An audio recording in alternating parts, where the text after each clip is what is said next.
بسم اللہ الرحمن الرحیم نحمدہ و نصلی علی رسولہ الکریم اما بعد فاعوذ باللہ من الشیطان الرجیم بسم اللہ الرحمن الرحیم۔ حضرت انس رضی اللہ تعالیٰ عنہ فرماتے ہیں، ایک دن میں نبی کریم صلی اللہ علیہ وسلم کے ساتھ مدینہ میں ایک گھاٹی کی طرف گیا۔ میرے پاس خشک روٹی اور پانی تھا۔ نبی کریم صلی اللہ علیہ وآلہ وسلم نے ایک وادی میں داخل ہو گئے۔ نبی کریم صلی اللہ علیہ وسلم نے فرمایا، میں نے دیکھا کہ درخت کی شاخ پر ایک پرندہ بیٹھا تھا، وہ شاخ پر بار بار چونچ مار رہا تھا۔ حضور نبی کریم صلی اللہ علیہ وسلم نے فرمایا، جانتے ہو یہ کیا کہہ رہا ہے؟ میں نے عرض کی، یا رسول اللہ صلی اللہ علیہ وسلم، اللہ جانے اور اس کا رسول جانے۔ نبی پاک صلی اللہ علیہ وسلم نے فرمایا، پرندہ کہہ رہا ہے، اے اللہ، تو ظالم نہیں، تو منصف ہے، بھوک سے میرا برا حال ہو رہا ہے، مولا مجھے رزق دے۔ میں نے روٹی کے 2 ٹکڑے کرا کے زمین پر ڈالے، پرندے نے وہ کھائے اور پھر شاخ پر بیٹھ کر بولنے لگا۔ پیارے نبی صلی اللہ علیہ وآلہ وسلم نے فرمایا، پرندہ اب یہ کہہ رہا ہے، جو اللہ پر توکل کرے اللہ اس کے لیے کافی ہے، جو اس کو یاد رکھے اللہ اس کو کبھی نہیں بھولتا۔ سبحان اللہ۔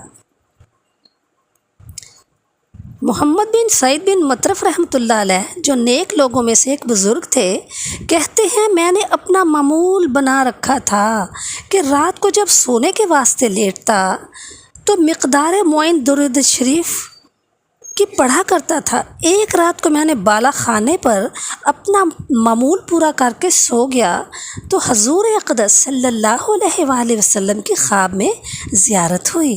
میں نے دیکھا کہ پیارے نبی صلی اللہ علیہ وسلم بالا خانے کے دروازے سے اندر تشریف لائے۔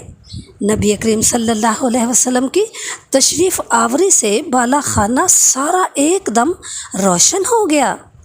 حضور نبی کریم صلی اللہ علیہ وسلم میری طرف کو تشریف لائے اور ارشاد فرمایا، لا، اس منہ کو لا جس سے تو کثرت سے مجھ پر درود پڑتا ہے، میں اس کو چوم لوں۔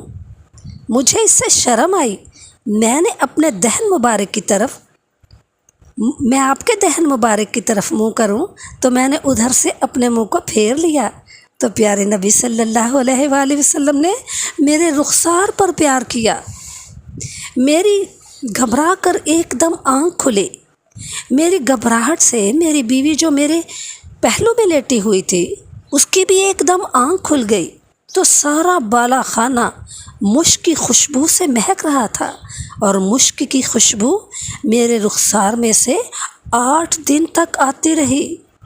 سبحان اللہ، سبحان اللہ، سبحان اللہ۔ ابرہہ جب مکہ میں تخریب کاری کے لیے آیا تو حضرت عبد المطلب مکہ سے باہر نکلے۔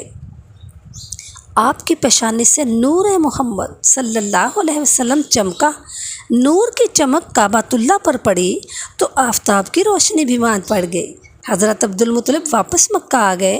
قوم نے پوچھا، آپ واپس کیوں آ گئے؟ آپ نے جواب دیا کہ نور والا بالآخر غالب آ جائے گا۔ ابرہہ نے قاصد بھیج کر عبد المطلب کو بلا بھیجا۔ ابرہہ کے لشکر میں 4000 ہاتھی تھے۔ کہتے ہیں، ابرہہ کے لشکر کا سالار قبیلہ حمیری کا ایک بہادر شخص تھا جسے 1000 گھڑ سواروں کے برابر مانا جاتا تھا۔ حمیری جب عبد المطلب کے سامنے آیا تو آپ کی پیشانی میں نور محمدی صلی اللہ علیہ وسلم کی چمک دیکھ کر گھوڑے سے نیچے اترا اور سجدے میں گر گیا۔ ہاتھیوں میں سے ایک سفید ہاتھی تھا جو دستے کا سالار تھا۔ حضرت عبد المطلب جب ہاتھیوں کے قریب سے گزرے تو تمام ہاتھیوں نے آپ کو سجدہ کیا۔ ہاتھی کہنے لگے، نور محمد صلی اللہ علیہ وآلہ وسلم، آپ پر سلام ہو، بشارت ہو اسے جو آپ پر ایمان لائے، آپ رحمت للعالمین و سید المرسلین ہیں۔ ابرہہ نے جب ہاتھیوں کو سجدہ کرتے دیکھا تو ابرہہ کو عبد المطلب پر بہت غصہ آیا۔ حمیری نے کہا، بادشاہ سلامت، ان پر ناراض کیوں ہو رہے ہیں؟ جب وہ آپ کے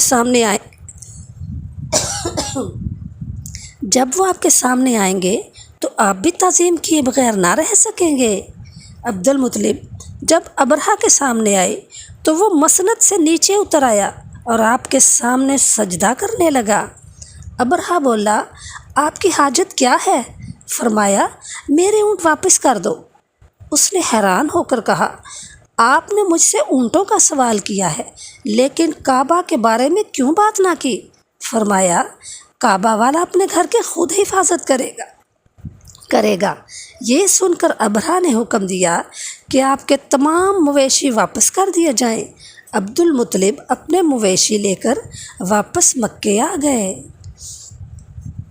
حضرت سیدنا ابو حفص سمرقندی رحمۃ اللہ علیہ اپنی کتاب رونق مجالس میں لکھتے ہیں کہ بلخ میں ایک تاجر تھا جو بہت زیادہ مالدار تھا۔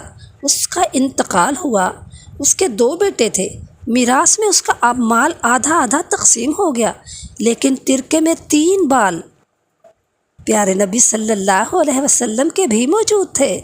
ایک دونوں نے لے لیا۔ تیسرے بال کے متعلق بڑے بھائی نے کہا، اس کو آدھا آدھا کر لیتے ہیں۔ چھوٹے بھائی نے کہا، ہرگز نہیں، خدا کی قسم، پیارے نبی صلی اللہ علیہ وسلم کا منہ مبارک نہیں کاٹا جا سکتا۔ بڑے بھائی نے کہا، کیا تو اس پر راضی ہے کہ یہ 3 بال تو لے لے اور یہ سارا مال میرے حصے میں لگا دے؟ چھوٹا بھائی بخوشی راضی ہو گیا۔ بڑے بھائی نے سارا مال لے لیا اور چھوٹے بھائی نے 3 منہ مبارک لے لیے۔ وہ ان کو اپنی جیب میں ہر وقت رکھتا اور بار بار نکالتا اور ان کی زیارت کرتا اور درود شریف پڑھتا۔ تھوڑا ہی زمانہ گزرا تھا کہ بڑے بھائی کا سارا مال ختم ہو گیا اور چھوٹا بھائی بہت زیادہ مالدار ہو گیا۔ جب چھوٹے بھائی کی وفات ہوئی تو صلحہ میں سے بعض نے حضور اقدس صلی اللہ علیہ وآلہ وسلم کی خواب میں زیارت کی۔ پیارے نبی صلی اللہ علیہ وآلہ وسلم نے ارشاد فرمایا، جس کسی کو کوئی ضرورت ہو اس کی قبر